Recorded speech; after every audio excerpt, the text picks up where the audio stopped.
አንድ ሰው አለ። ቆንጆ ነበር፣ ጨዋም ነበር። በዛ ላይ የሕግ ተማሪ ነው። ሴቶች በጣም ይወዱታል፣ ከሱ ጋርም ለመሆን ይመኛሉ። ነገር ግን እሱ 30 ሰዎችን የገደለ ነው። እጅግ አረመኔ፣ ፈጽሞ የማያዝን። ይህም ሰው ቴዲ ባንዲ ይባላል። ዓለም ካፈራችው አደገኛ ሰዎች አንዱ የሆነው። ወደ ቪዲዮ ከመሄዳችን በፊት ግን ቻናሌን ላይክ፣ ሼር፣ ሰብስክራይብ ማድረግዎ እንዳይረሱ። እናመሰግናለን። ወደ ቪዲዮ። ጊዜው 1946 ቬርሞንት አሜሪካ። ቴዎዶር ሮበርት ባንዲ ተወለደ። ሕጋዊ አባቱ ፈጽሞ አይታወቅም። እናቱ ሚስጥር ሆና ቀርታለች። ትልልቅ ቤተሰቡ ጋር አብሯቸው አደገ። ሁሉም ደህና ይመስሉ ነበር። ትምህርት ቤት ቴዲ ባንዲ ምርጥ ተማሪ ነበር። ቆንጆም ነበር፣ ጨዋም ነበር። ሁሉም ሰው ይወደዋል። አብዛኛው ደግሞ ሴቶች በእጅጉ ከሱ ጋር ለመሆን ይመኛሉ። ዩኒቨርሲቲ ኦፍ ዋሽንግተን ሕግን ካጠና በኋላ ፖለቲካ ውስጥም ለመስራት አቅዶ ነበር። ነገር ግን አልተሳካለትም። ምንም ምልክትም አልነበረም። ምንም ጥርጣሬም አልነበራቸውም። ነገር ግን ቴዲ ባንዲ ውስጥ ሌላ ሰው ነበር።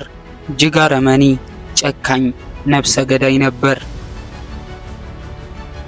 1974 ጀምሮ ቴዲ ባንዲ ወጣት ሴቶችን ማጥቃት ጀመረ። ዘዴው ልዩ ነበር። አደገኛም አይመስልም ነበር። ጥሩ ሰው ይመስላል። ሴቶች ይተማመኑበታል። ከሱ ጋርም ለመሄድ ይጓጓሉ። ይህንንም ተጠቅሞ እያንዳንዱ አብሮዎቹ የሚሄዳቸውን ሴቶች ይገላቸዋል። ዋሽንግተን፣ ኦሬገን፣ ኡታሃን፣ ኮሎራዶ፣ ፍሎሪዳ የሀገሩ ሴቶች በሙሉ አጠፋ። ፖሊስ ፈለገ፣ ምንም ነገር አልተገኘም። የሴቶቹ ቤተሰቦች ይጠባበቃሉ። ፖሊስ ምንም አያውቅም። በ1975 ፖሊስ ቴዲ ባንዲን ተጠርጣሪ ነህ ብሎ ያዘው። ፍርድ ቤትም አቀረቡት። ፍርድ ቤትም ሲቆም ቴዲ ባንዲ ራሱ ጠበቃ ሆኖ ቀረበ። ዳኛው ፊትም ቆሞ ፈገግ ብሎ ሐሳቡን አቀረበ። ዳኛውም ምንም ጥፋት አላደረስም ብሎ በነፃ ለቀቀው። ወጣ። እንደገናም ተፈታ። ዳግም ወንጀል መስራቱን አላቆመም። በዛው ቀጠለ። ሴቶችን መግደል ጀመረ።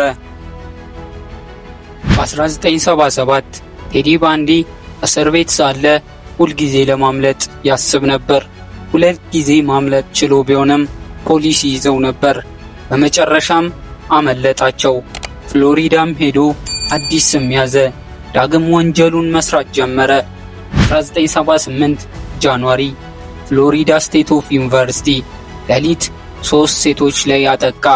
2 ሞቱ፣ አንዷ በሕይወት ተረፈች። ዓለም በሙሉ ገረመው።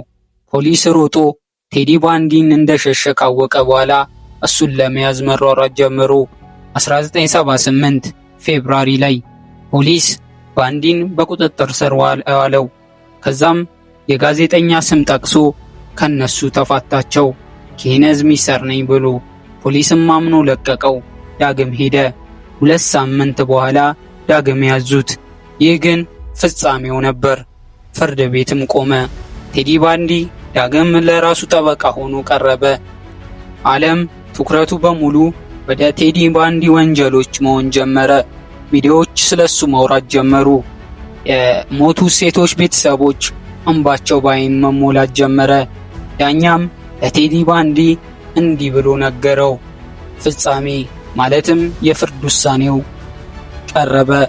ቴዲ ባንዲ በሞት እንዲቀጣ ተወሰነበት። 1989 ጃንዋሪ 24 ላይ ቴዲ ባንዲ በኤሌክትሪካል ቼር ላይ ሞተ።